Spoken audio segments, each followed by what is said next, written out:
Hey guys, welcome back. This is the Game of Money with Oren Klaff. I'm here with Allan Dib today, an excellent marketer. I love to have marketers on the show because marketing is changing so fast. It's hard to really understand what worked, I don't know, like yesterday. So if everything is the game of money, then marketing is one of the three pillars to money. So there's finance, there's marketing, and governance. Those are the three things. If you're wondering like what makes a business work, all those things that you think about, sales management, technology, infrastructure, shipping, logistics, supply chain, gross margin, customer service, all those things of excellence, it all boils down to just, in today's world, marketing, governance, and finance. When I say finance, like even Microsoft has a couple $1 billion of debt on their books. They get $138 billion in cash or whatever it is, and they get a couple $1 billion of cash in a couple $1 billion of debt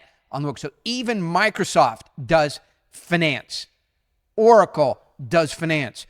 Facebook does finance. If you are planning to grow and you have growth plans, you're using money at some level. So it's all the game of money. Welcome. Hey, Allan, welcome. Oren, pleasure to be on. How are you? Good. You came a long way. I did. Where in Australia are you from? I'm in Melbourne, Australia. Melbourne. People come there like, I'm from Australia. I'm like, yeah, buddy, I get it. I know you have cities and provinces. You can't just go, I'm from America. Right? And they're like, if you travel to deepest Africa, and someone goes, where are you from? I recognize your accent. And you're like, I'm from America. Yeah, I get that. Where? New York, California, Texas. So yeah, Australians just go, I'm from Australia. And they think we don't know any provinces or cities. Melbourne, Australia. Yeah. It's actually got a very similar vibe to San Diego. I feel very much at home here. San Diego's the largest county in the United States. Yep. I think maybe LA County got like one extra district in it. It might be the largest. So San Diego is it goes all the way to Palm Springs. Oh, is that right? Yes, so like Australia, and we're going to get to finance in a minute. Sure. But you don't get to just go San Diego. Like we live here. Like La Jolla, Leucadia. Let's just go down the coast. Encinitas, Leucadia, Carlsbad, Del Mar, La Jolla,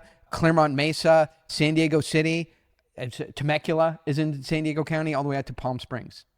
I live in a spot called the Mornington Peninsula, so it's like a little bit of a holiday spot by the bay. Nice. We've got beach, mountains. Beautiful. It's a nice yeah, spot. nice. South of Pacific Beach. Yeah. Excellent. Yeah. All right. You can't trick me with that. I live in San Diego. People try to pull that on me.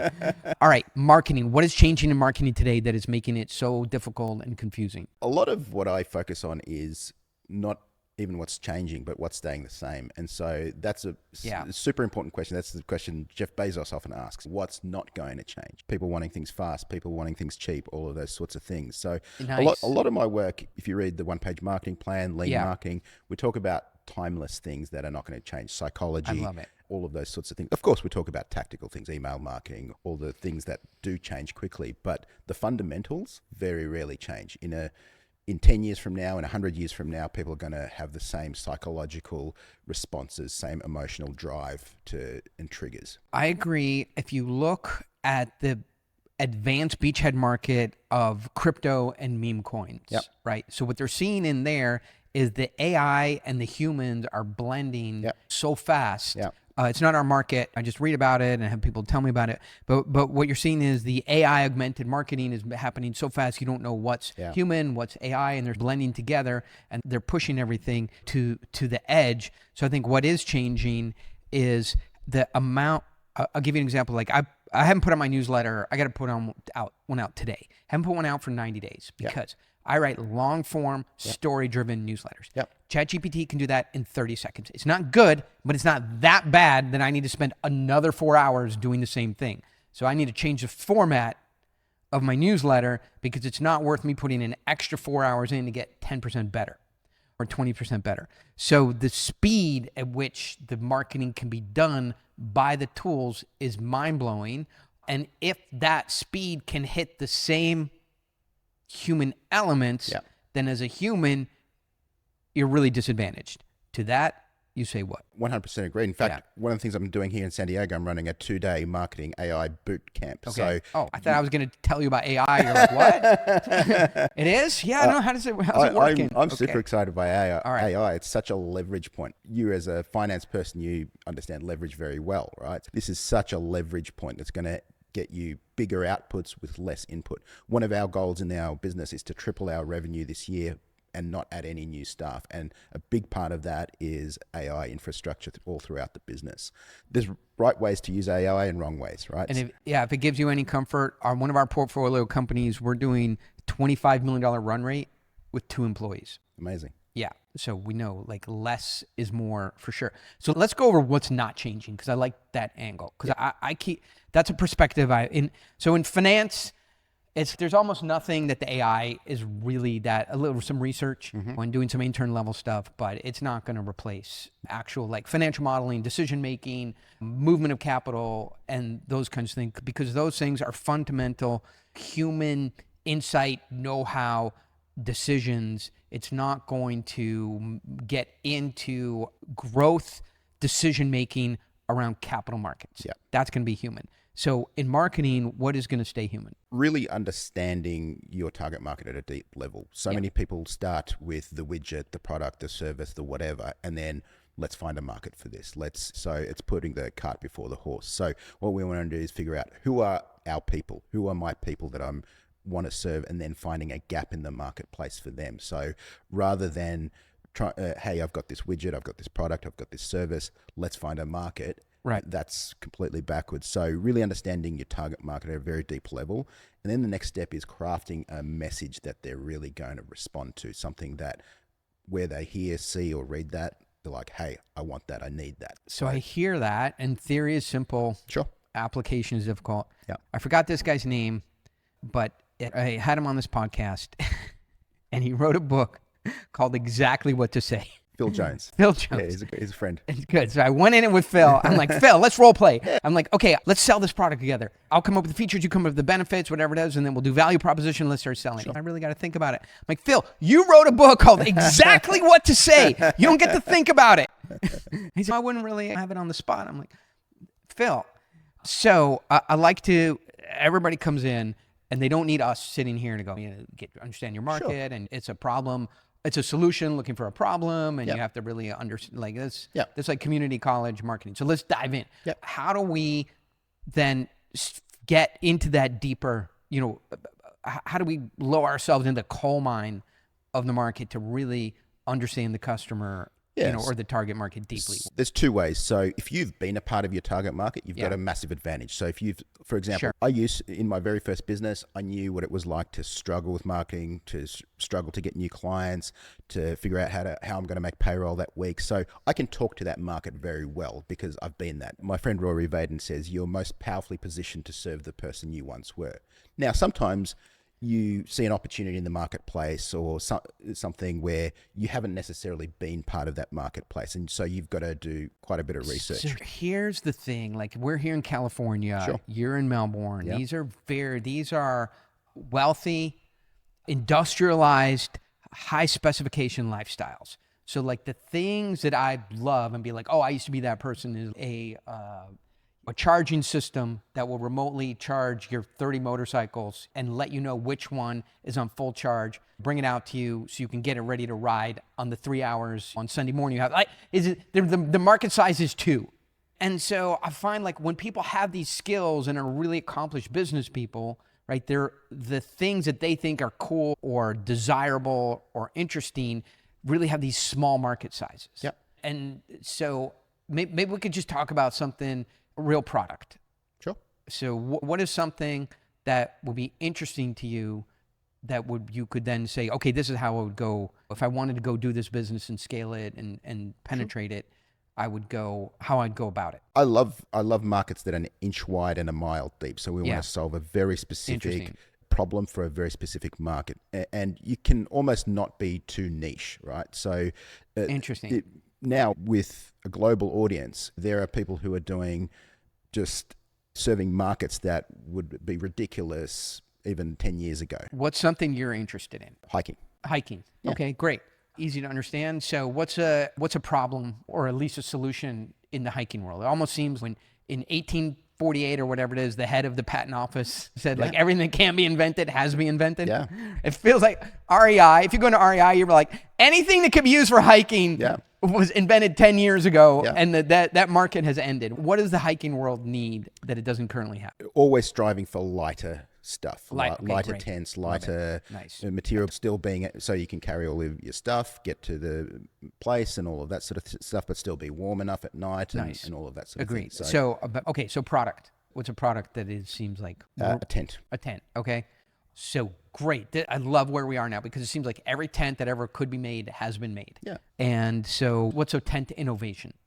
Tent innovation would be it being lighter, it being easier to put up, it being completely waterproof. And is that realistic? Because aren't there tents you just look at them and they just get so afraid they just assemble themselves and they weigh 2 pounds? There are some, as with motorcycles, with anything like that, getting that next little 1%. Material science. Yeah, exactly. So Okay.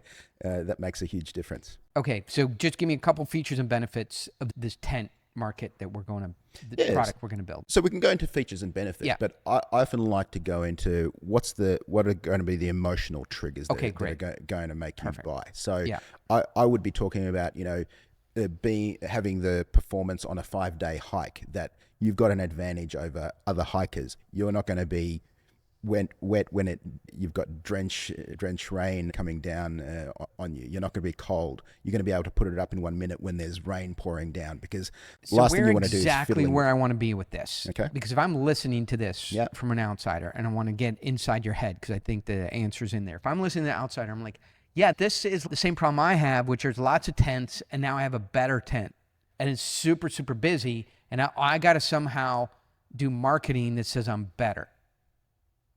And in a busy market. And I think that's the challenge where I see people run into. One of the best hacks to infiltrate a market for a product that you may not have a lot of insight on. So this is one of my best hacks for infiltrating a market that I don't really understand very well. Attend one of their industry conferences. You can spend 6 months in online research and you will not understand an industry as well as if you attend the conference. You're going to see the who's who of keynote speakers. You're going to see panel discussions that are talking about whatever the hot topic is in that marketplace. You're going to have discussions at lunchtime with people who are talking about whatever big problem is on their mind or whatever opportunity they see there, and so to forth. Push this, because tents and hiking, we go to the industry conference. What basically are we going to hear that, and then what do we do with it?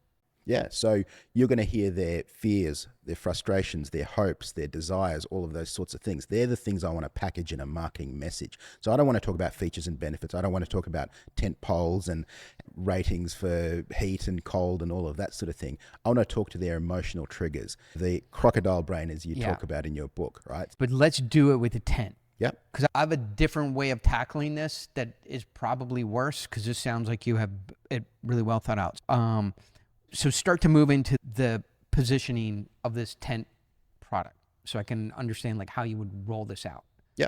So I want to understand, are you a beginner hiker? Are you an advanced hiker? Are you a medium? Is this your first hike? Is this a tent for first time hikers who don't know what they're doing, scared, all of that sort of thing? Or is this for the pro hiker or whatever? Let's say it's for the beginner. Okay, right? Great. So if it's for the beginning hiker, I don't know what I'm going to experience. Am I going to be freezing cold? Am I going to be able to put this thing up or whatever? So that's where I would tap into those buying triggers, where, especially with demonstration, if I can demonstrate how easy this thing is to put up. So if I was using a video or if I was using some sort of a visual medium, I would maybe have a clock ticking down 30 seconds and you're done. I would have a demonstration of a downpour and it being bone dry inside. So I love it. So do you work mainly with physical products? No, we work mainly with service and all sorts of products and services. Give me an example, if you can, of a service. What are you really selling? You're not really selling finance. But we commercialize and raise capital for growth companies who are, interested in attaining additional sources of growth financing in the U.S. capital markets. Yeah. And so we have nothing to show. We have our emotional triggers are very slow moving. We're restricted by things we can say. And then Sealfish is like, it's so clear what they do. And what they do is so visceral, and what we do is so abstract and almost painful to talk about. And I felt this contrast so high between physical products and services versus abstract products and services. I agree with you somewhat, but I think what you do is you're helping someone have a better life, right? So yes, it's through finance, through getting wealthier, through making money, all of those things. But what you're really selling is the opportunity to have a better life, to go from one level of wealth to another level of wealth, and what that means. And again, it depends on your target market. Are they first-time investors? Are they experienced investors? So the challenge, I think, where the challenge is when, and we had a podcast and the same thing, when you're selling to individuals, you can use Better Life. When you're selling to businesses, the problem is they have this business buying, that they buy your product as a business. And so there's no one to really offer a better life to. You're never selling to a business. It's not B2B or B2C. It's H to H, human to human. Yeah. There's a CEO who is there, who's worried that the board is going to fire him if he makes a dumb decision. For sure. There's a middle manager who's thinking, am I going to look dumb to my manager if I buy this? Am I going to look stupid? So especially in a B2B scenario, you're really thinking about risk and being risk averse. Is this going to get me fired? Is it going to make me look stupid to my boss? Are my investors going to come down on me for making this dumb decision or whatever? Just if you think of an emotional kind of campaign in a B2B context, IBM, nobody ever got fired for buying IBM. Now, you're not going to tell me that that's a logical kind of... I used to work in the IT industry, and I can tell you for a fact, IBM was not the best value, it was not the best performance or whatever. But it sold a lot based on, hey, you're not going to get fired for buying IBM. Yeah, nice. Okay, if we go back to the physical product, the demonstration, so picking the fear, finding the pain? But finding the fear, the hopes, the dreams, the desires. So all of those sorts of things, they're real emotional triggers. Yeah. So embarrassment. Are you going to be embarrassed that you're made this decision or didn't make this decision? Are you going to be in a worse position for not making this decision or doing this decision? So just because you know how to do this, walk us through, even if you get it wrong, make some assumptions about the first-time tent buyer. Yep. Fears, hopes, dreams. Sorry, it was fears. Yep. Fears, dreams, hopes, desires. Yep. All of those sorts of things. And emotional, strong emotions. So we're looking for those emotional words. One of the exercises that I would walk a client through is I would look at your direct competitors' 3-star reviews. What are people saying is good? What are people saying is bad? Hey, I bought this tent. It was really easy to set up, but... That's where I always look. People look at the 5-star when those are automated. I always go down to the 3-star because that's where you find like... Truth. I would have given it a 4-star, but you know, my X-Acto knife was dull because I already opened 3 packages and it couldn't open. Like the product is perfect, but the package was hard to open. And I dulled an X-Acto knife blade. And then I was opening another package later and it slipped and it cut my leg. And really, it would have been 4 stars except my bleeding leg. Yes. So that's where the feedback really is. And we're looking for verbatims. So I'm looking in reviews. I'm looking in usually 3 places. I'm looking at reviews. Yeah. I'm looking at in my sales calls, what are some of the objections that are coming up? But does it do this? Or, hey, I was really looking for that or whatever. So I'm looking at either transcripts or recordings of sales calls. And then in my customer service, in my help desk, what are people complaining about? What's a common thing that they want or isn't there or isn't working as expected or whatever? And I want to capture those verbatim phrases and use those in my marketing. Because so I want to capture those verbatim phrases and then use them in my marketing. Yes. I think that's where people are going to get lost. A lot of experience doing this in a different way. So we capture in the 3-star reviews. It started raining. We took the tent out, right? And by the time we got it set up, we were dead soaked. And because we got anxious, we broke one of the things, right? And then we were miserable night with water leaking in the tent. Yep. What do I do with that? Yep. So I agree. That's excellent research. We got where to find it, but where do I go with that? Okay. And so another one is, So we arrived, we set up the tent, we took out the things, but we found out we were on rock and we couldn't get the stakes in the ground. Yeah. I love camping too, as you can see. We got the tent set up but we just couldn't figure out how to put the fly on. The fly was 10 times more complicated than the just setting up of the tent. I wasn't strong enough to the things that go over the fly that go in. Like you had to put 10,000 pounds of tension on it to get, and I wasn't strong enough to set it up. And I'm just thinking of other things with the tent. We bought it because it was light, but the material ripped on our second day, and we had no way to repair it. Yep. So often I like to go to the opposite extreme. There was an ad for these super hiking socks or whatever, and it said, the biggest problem I had with these socks climbing Mount Everest is my feet were too hot. They weren't cold, right? So you're going to the opposite extreme. So if we were to use a similar thing for camping, we would say the biggest problem with this tent is it didn't feel like hiking. It was just way too easy and comfortable. It felt like I was in my lounge room at home. So we're going to the complete opposite extreme.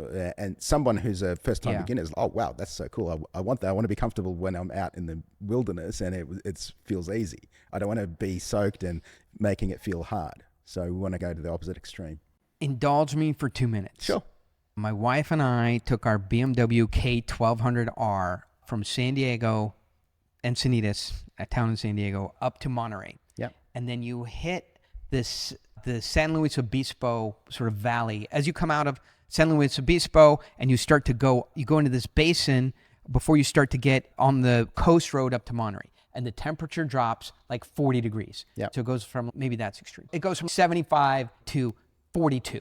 It drops immensely. But I was prepared because I have these electric vests that go for the BMW. So we stop, pull over, take out the electric vest, put them on, right? We go to plug them in, and there's one plug on the BMW K1200, and there's two of us. So of course, what do?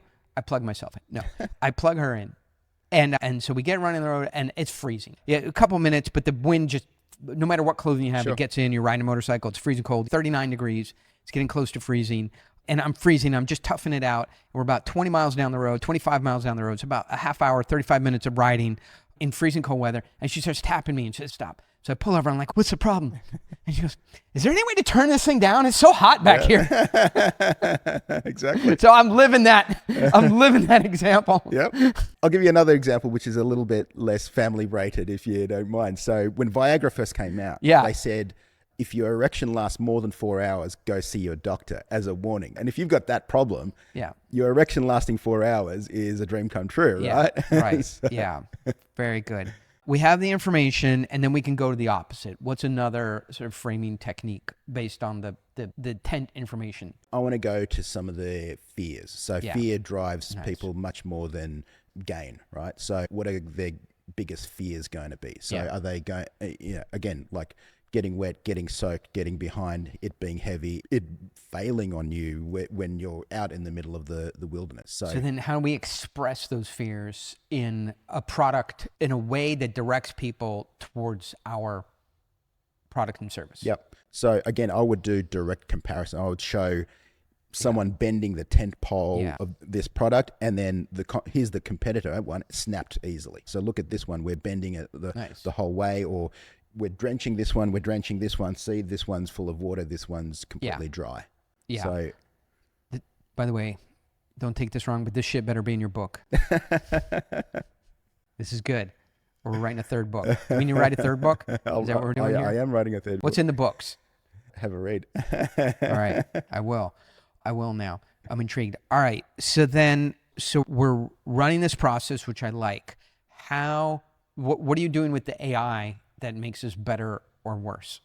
I see AI as an accelerator. Everything that in fact, marketing itself is an amplifier. It's an amplifier of our message. So if your message is crappy and you just amplify it, you're making things worse, not better. Similar if you're a bad singer, or if I'm a bad singer, which I promise you I am. If you give me a microphone and an amplifier... Can you prove it to us? Do you have evidence? Do you have any evidence?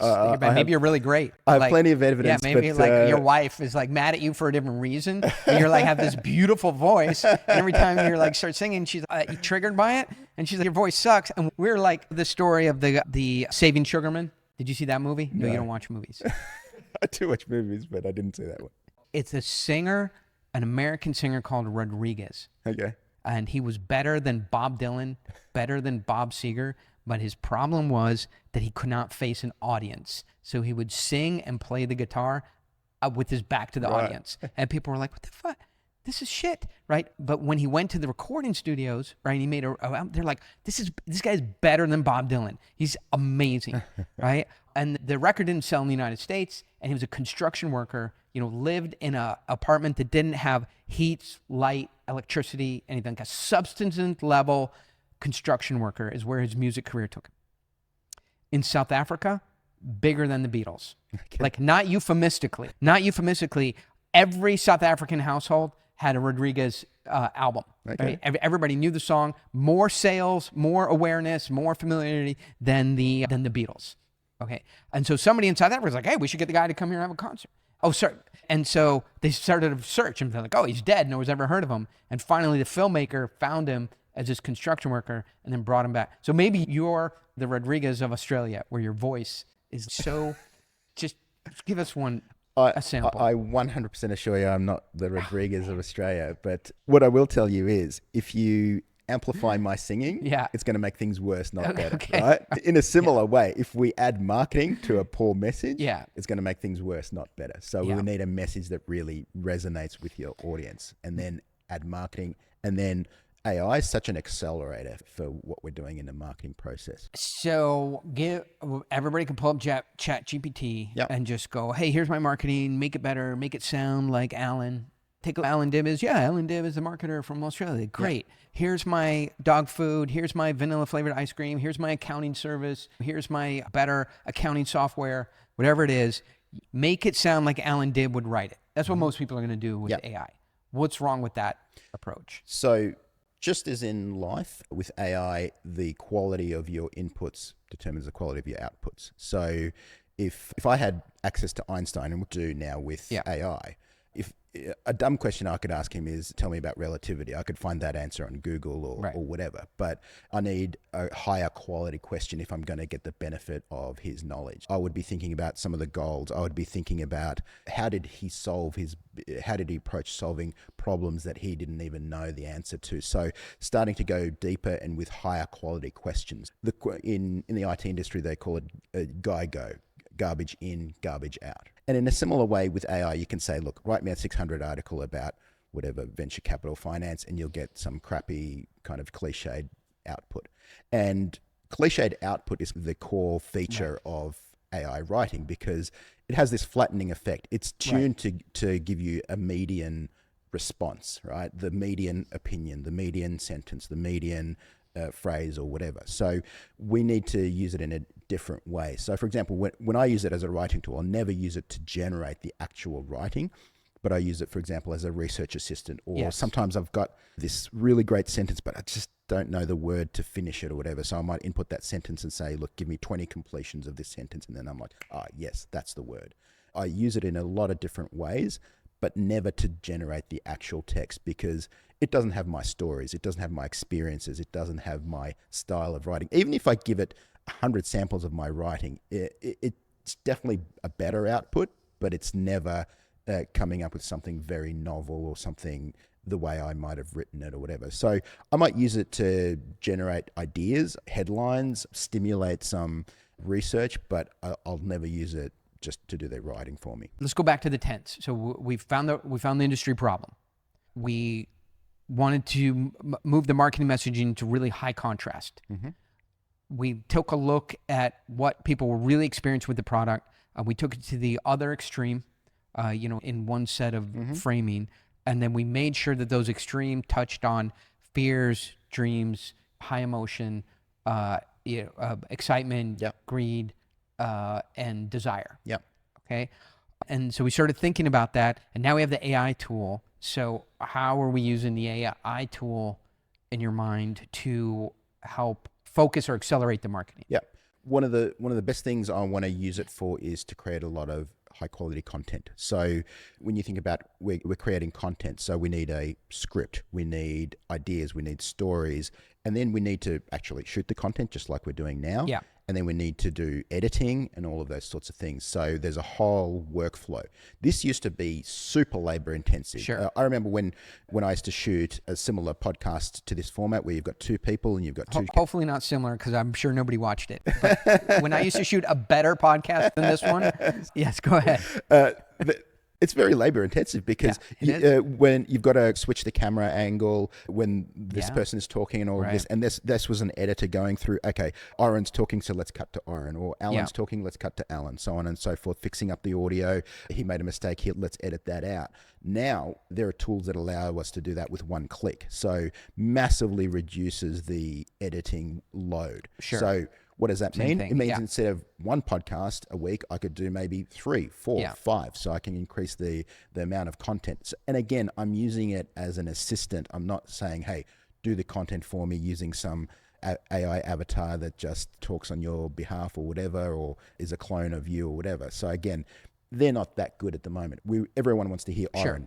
No one wants to hear your client. No, I think it's just on content. I don't think we're anywhere near AI avatars. I have a partner who's got a company. I want to ask you, about that. The avatars are good, but they're not. They're good for specific like what they use it for is a celebrity avatar giving a message. And you're not fooled by it, but there's enough around the celebrity to make the message stick. But anyway, we can come back to that. So the AI does these things around content forming, but there still has to be a human. You still have to have all those insights, all those ideas, that able to say, hey, AI, you missed that. Let's search in a different direction. There's still like this human marketer using the AI. There's no done for you. But yeah, here's the conclusion I've come to with the commoditization of pretty much everything, right? Everything's starting to get easier to manufacture, easier to create, easier to edit, easier to do.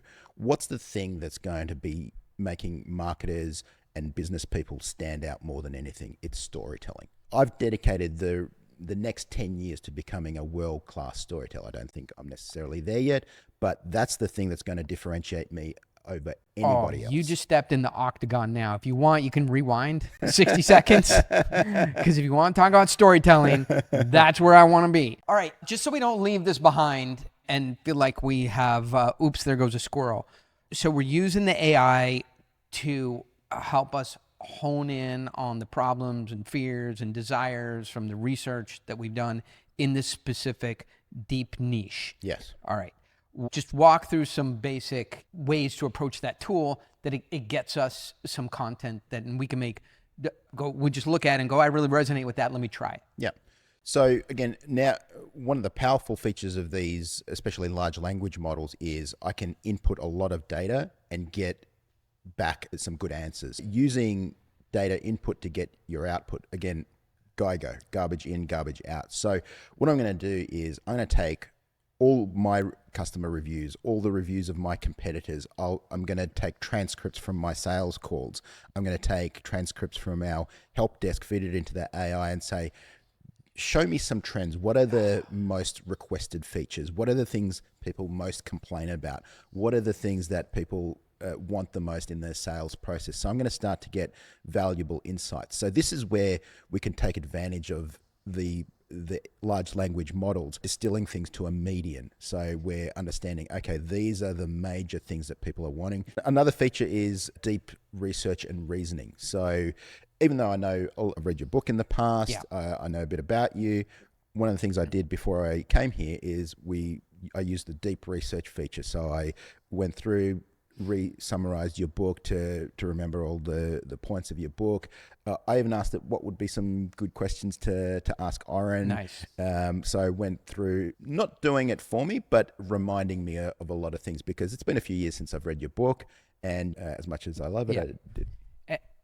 I love this. What else can I stick in there to create inference to give me direction? What I like to use it for is for research. And again, you've got to double check it because it hallucinates sometimes and it's not always accurate. Yeah. But it's getting better and better. So for example, in my last book, Lean Marketing, I was researching companies that had pivoted. So one of the queries I put is, I said, give me 20 Silicon Valley companies that pivoted from their original startup idea. Tell me what their original startup idea was and what they did. Now, I could have done that with Google, but it probably would have taken me 3 hours. With a large language model, I was able to do that in maybe 30 seconds. And of course, I double check that it's accurate and all of that sort of stuff. But it gave me some really good ideas. And then actually, that one, let's go down that rabbit hole a little bit. So understanding that. It's great for helping teach you things. So for example, one of the things that I'm doing in my spare time now is trying to understand the physical world. I'm trying to learn physics. I'm trying to learn those sorts of. So as a tutor, I'm asking kind of dumb questions and going down a rabbit hole and trying to understand something a little bit more. It's fantastic for that. I agree. So I'm studying the Renaissance because I have a portfolio company that makes a product that is deeply connected in the United States to the reason we have this product and we covet it in the United States ties all the way back to the Renaissance. Amazing. So as something comes up that's either in the books or in the textbooks or whatever, it lets me go deeper into that as if I had the benefit of a Will Durant or one of the authors. So I love that research aspect of it. Then we have the spacecraft here. Yeah, I love that. So it's really hard. There's not a whole lot of current. There's not a lot of current writing on the Apollo 11 Columbia lander, so it helps ping history a lot for that. All right, we'll throw out one other AI non-obvious tool set, and we'll get into storytelling. Researching history, especially because that's a known quantity. We know there's a lot of volume of text around historical things. For example, one of the things a query I recently did, I said, look, take me back to 200 BC. I'm in the marketplace of a town in Rome or whatever, and describe the scene. Tell me what it looks like. Help me understand. There's someone selling meat. There's someone selling whatever it is. So just really understanding a historical context of something and being able to ask questions about it, super, super powerful. Yes, excellent. All right. Storytelling. So you're very interested in becoming a world-class storyteller. What do you think storytelling is? Storytelling is really taking someone on a journey, but them being the hero of the journey. So when you're watching a film, I don't know about you, but I'm always imagining myself in the place of the hero, right? Being the person who's doing the rescuing or driving the car in a car chase movie or whatever. So we want to put the prospect or the person we're selling to in the position of the hero. A lot of people in sales position themselves as the hero. This is what we do. This is how we do it. This is how much it is. This is the features and benefits we deliver. I want to flip that. I want them to be the hero in the story.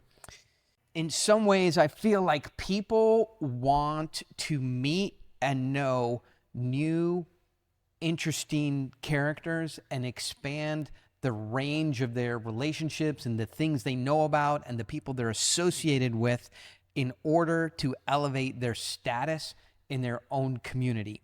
And so if I put somebody at the center of their story, certainly there are some things that happen, but other things are missed out. I'm not saying it's wrong, but you have a very different definition of storytelling. For me, if we had Dave Chappelle here, and we said, Dave, what's storytelling? Right? And he's stories about shit I get myself into, situations I've been in my life in which there are ironic contradictions in American culture between white folk and black folk generally, between have and have-nots, and between entertainers and non-entertainers, and how that conflict is ironic and eventually resolves itself in an unexpected way.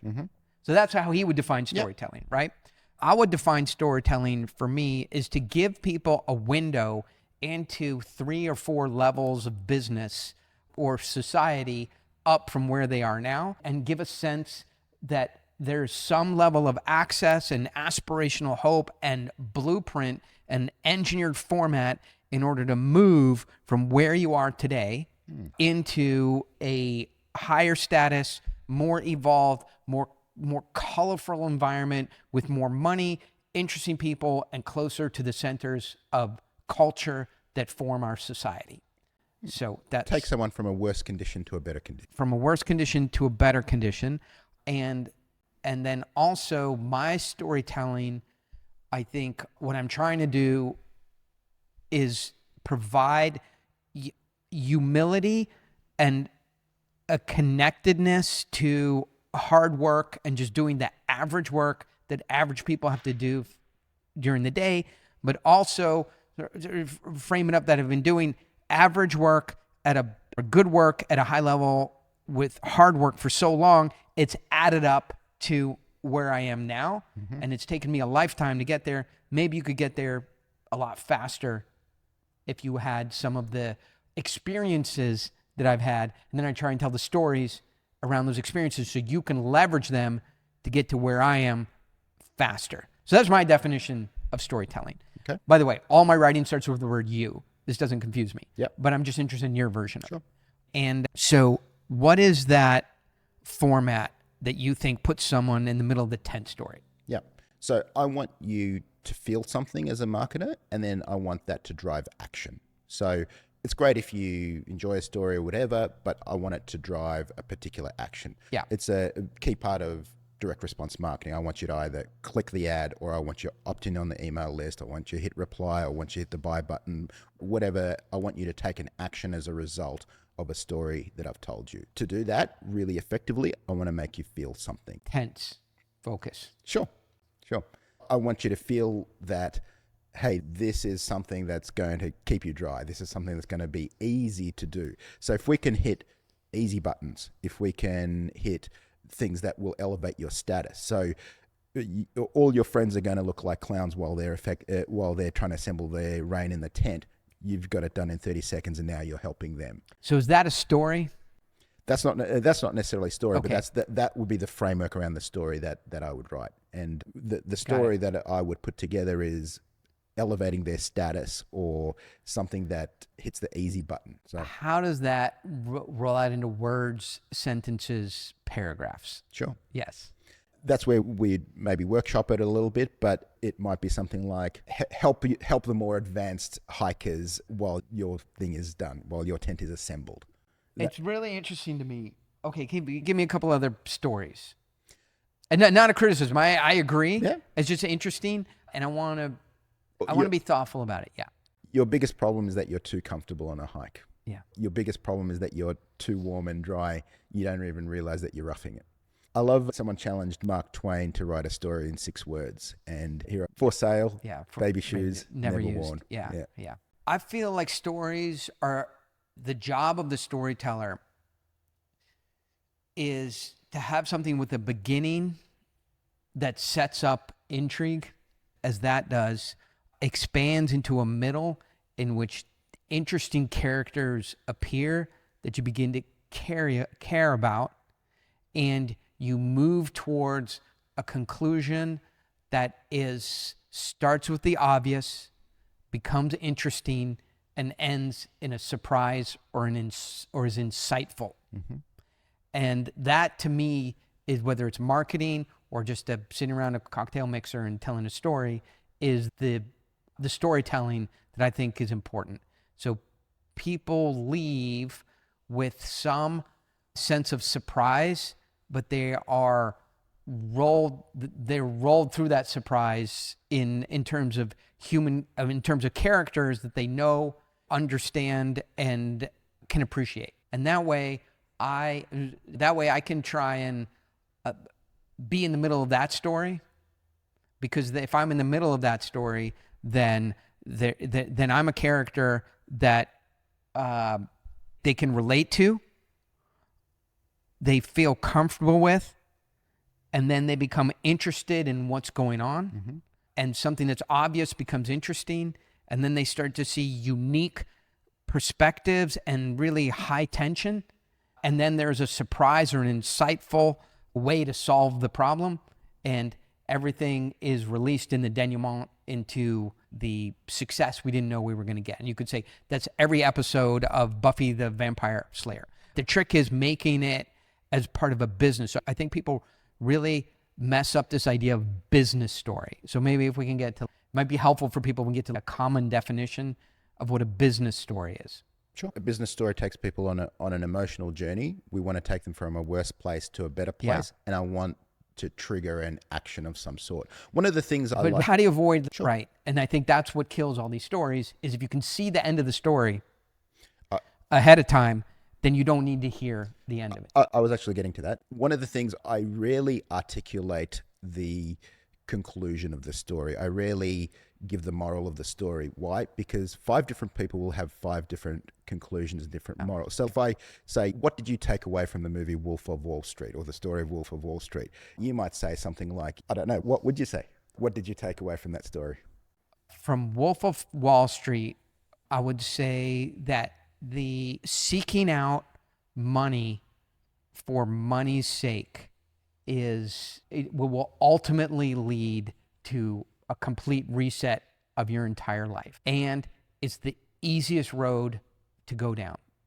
Yeah. There are a million ways to get on that road, and it only goes to one destination, which is a complete life reset. I would have come to a completely different conclusion. What's your conclusion? So Yeah. one of the things that I walked away with is that just confidence is just such a superpower. This guy didn't know anything about stock markets or selling stocks or whatever, and just through sheer confidence became one of the most amazing. Yeah, obviously the story ended badly, but because I have an 11-year-old son. I would say became one of the least amazing.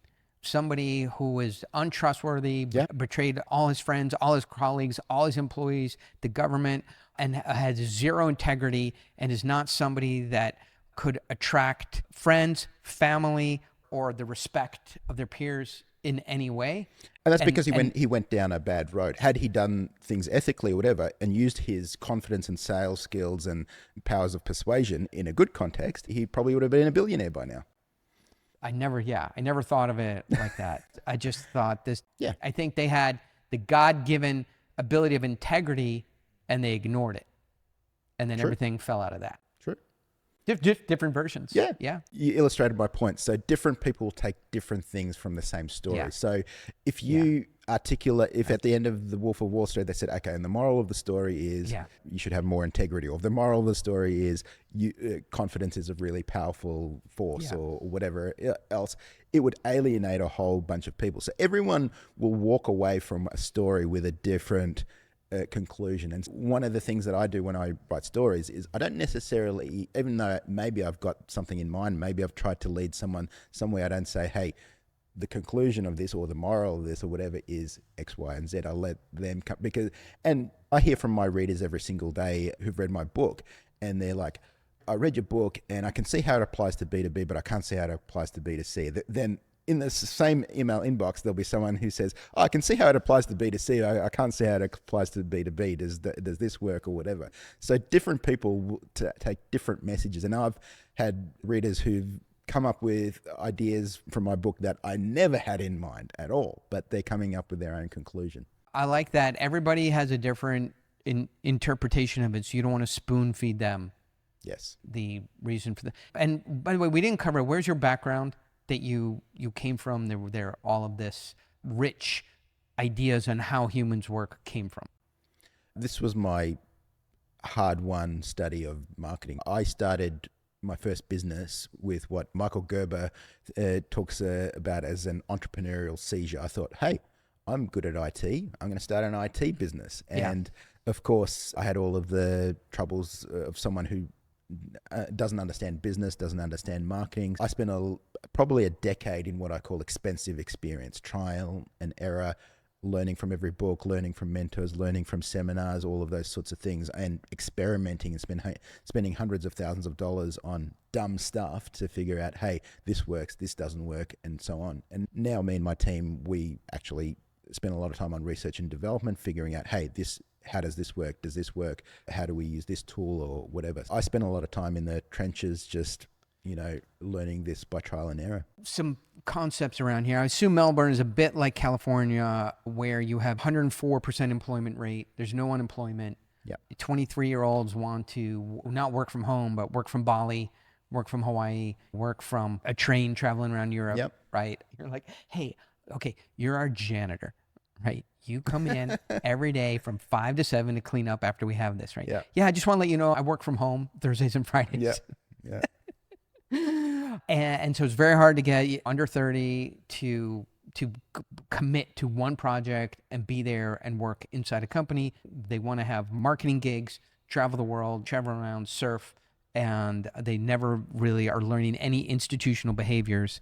And then, so everybody has a marketing firm or is a consultant, and it's very hard to build a marketing team with consultants because they want to make $400,000 or $600,000 or $1.5 million.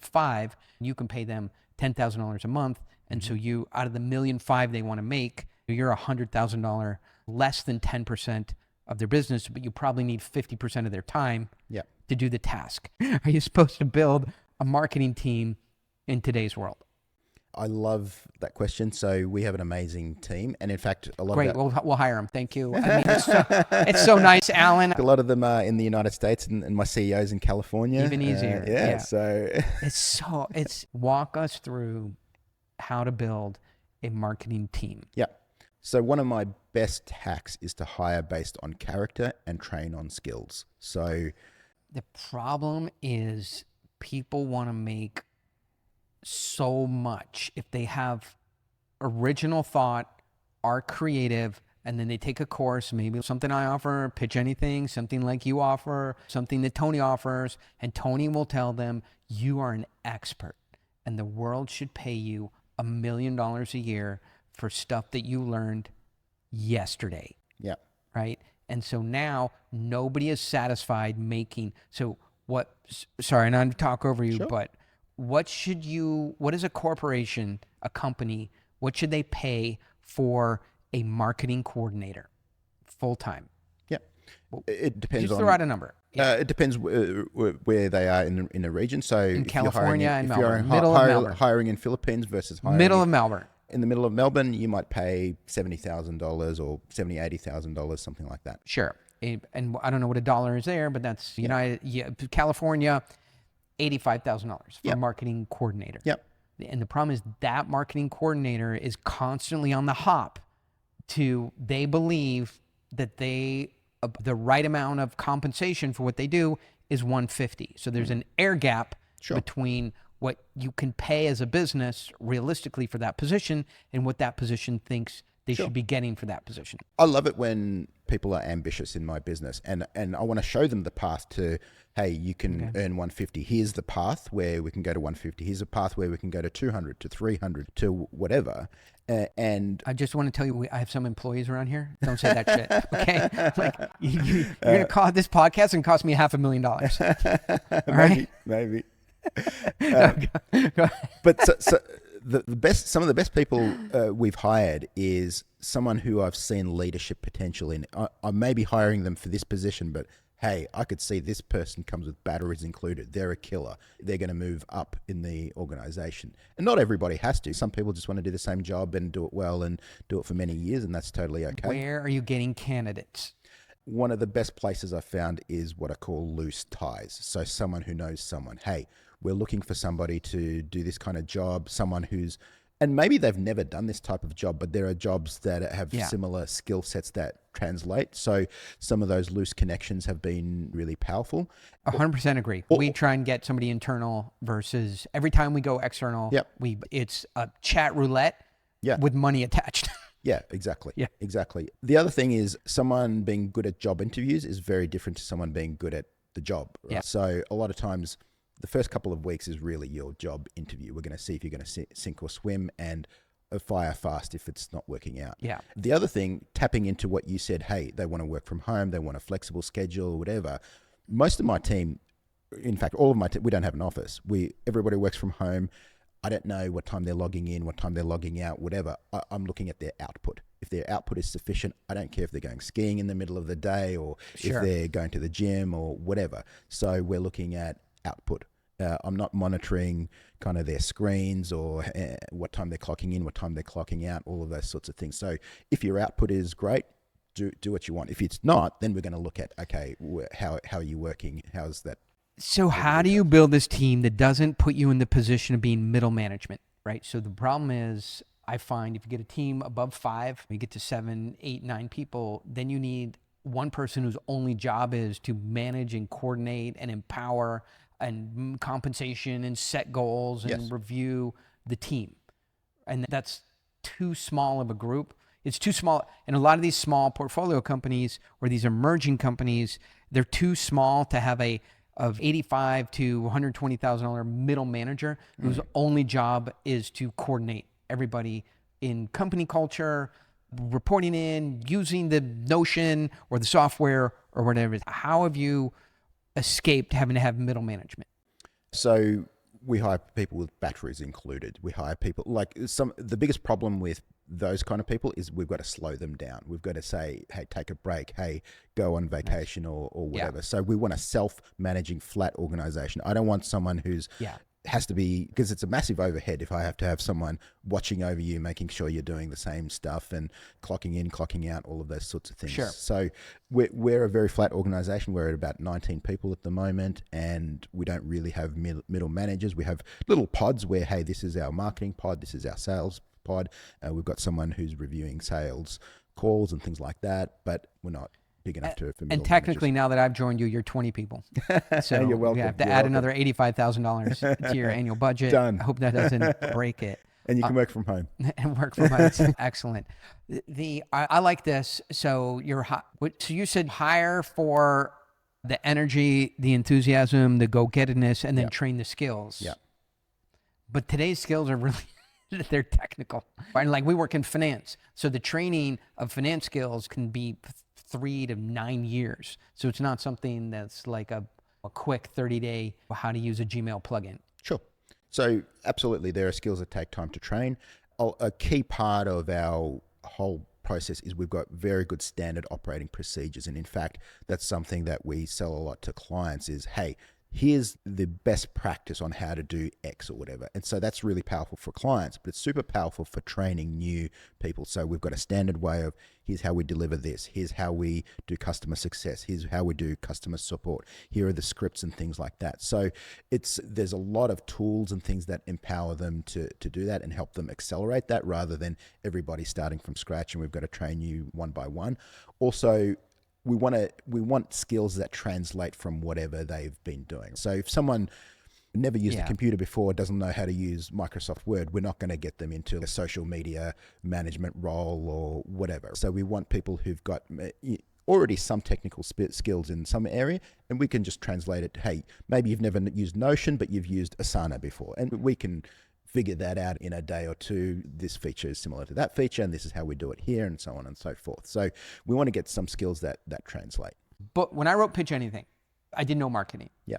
Right. The book just carried itself. Yep. My publisher called and they're like, "What are you doing?" I'm like, I'm working out. Yep. Then I'm going to find a baby. I'm going to take care of the baby. And then I have a client. And they're like, "You have to do book marketing." As I've said many times, they're like, even William Shatner does book marketing. He goes, William Shatner should have written a good book. And then I just waited and the book became #1 on everything. Yep. Today, that's not happening. Everything is just marketed. Everything is a viral video. Every video, when the snowplow comes and it buries a car in the snow and a little old lady gets out the window and then the drone, and it's filmed from, that was a 3-day setup. It wasn't somebody just pointed their phone out the window. Everything is a setup today. Yeah. Every book is marketed. And so every piece of space, Minority Report with Tom Cruise, has marketing on it. That marketing is customized and there's some machine behind it. So with every space so crowded, every ad word being bought in 19 different ways, where is the opportunity for top of funnel that's effective for a small organization? I'm going to give you a very boring answer. So just showing up, it's compound interest. So many people do the big book launch or do the big product launch or whatever. It's a big splash or whatever. Great. And then they move on to the next thing or whatever. So hey, I didn't know you were coming here and criticize my shit. Okay? I'm trying to be constructive here. I didn't say anything negative about you, Alan. God damn it. This guy. Anyway, go ahead. Yes. Yes. You're a finance guy. You understand compound interest very well. Yeah. You're putting money in the account. Feels like nothing's happening. Nothing's happening. Yeah. Then a few years later, you see this big steep curve up and you're like, hey, what happened there? And how many people became an overnight success just by showing up, doing the daily, weekly marketing processes? It's one of the reasons that I feel like geeks and technical people do better at marketing than creative people. Have this one big splash, this great big idea, whatever, and then fizzles out. So I see, especially book marketing, and I've got expertise in that, it's a 10-year project. For me, I'll be talking about the one-page marketing plan. I'll be talking about lean marketing for the next 10 years and beyond. So we're doing more marketing for the books than we did in launch week, and we will continue to that. We'll do ad spend. I'll show up on podcasts. I'll talk about it when I speak, all of that sort of thing. So a lot of it is just compound interest. Almost all the gains we have in life, whether it's your physical body getting strong, whether it's getting financially wealthy, whether it's doing marketing well, comes from compound interest, doing the daily, weekly, monthly stuff. It's common sense, but it's often not common practice. Got it. Very helpful. Just one quick, wanted to get a metric from you. a well-functioning business in the businesses you can work with and your own do what? They have to have these direct marketing skills that are able to do this top of funnel, have funnel, do this kind of organic marketing, buy some AdWords. We're this sort of modern world marketing. What, as a target revenue per employee, should they be targeting? I think it's really helpful for people to have some metrics of how they're doing. So as you scale through 8, 9, 10, 15, 20 people, what's some metrics that let you know comparatively to some of the best businesses, you're doing pretty well? Yeah. So, companies like Apple are famous for not really wanting to acquire companies that are doing less than like $1 million per employee. That's a gold standard. And I don't know, maybe it's more than that now. I think a warning zone where, hey, you're really... And of course, it depends on, some businesses are super labor intensive, some are not so much. But I would think about 100,000 per employee is warning red zone. You're going in the wrong direction. So where you want to be between 100,000 and $1 million, the closer to $1 million, the better. The closer to 100,000. Oh, we were just robbed. We saw them. What do they look like? They were between 5'3" and 6'4", white, but a little dark complexion, and wearing some black clothing and shoes.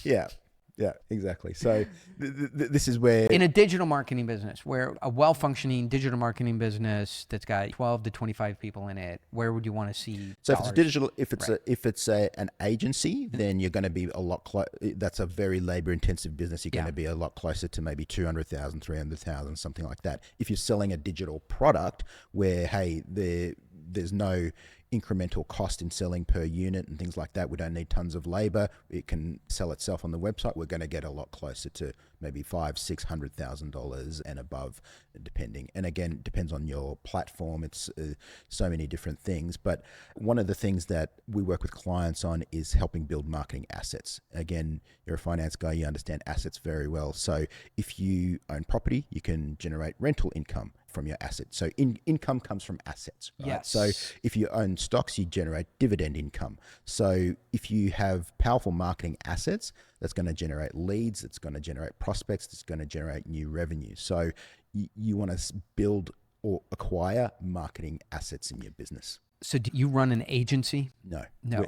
So we help you build your own in-house marketing department. So completely the opposite of an agency. Got it. Is there what can agencies do?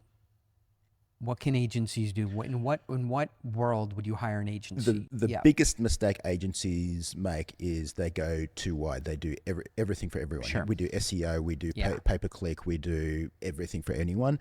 And so they try to essentially take on, have a very specialized niche. Hey, we do video ads for TikTok. That's it. Nice. Or we do SEO for local plumbing companies, whatever it is, so that they can really replicate what they do very easily. Because if you have to do original work for every client, this guy needs a logo, this guy needs SEO, this guy needs pay-per-click, you need a huge variety of expertise that's very expensive. You're doing a lot of unique work. You can't just do the printing press, essentially, of just stamping out the same kind of template.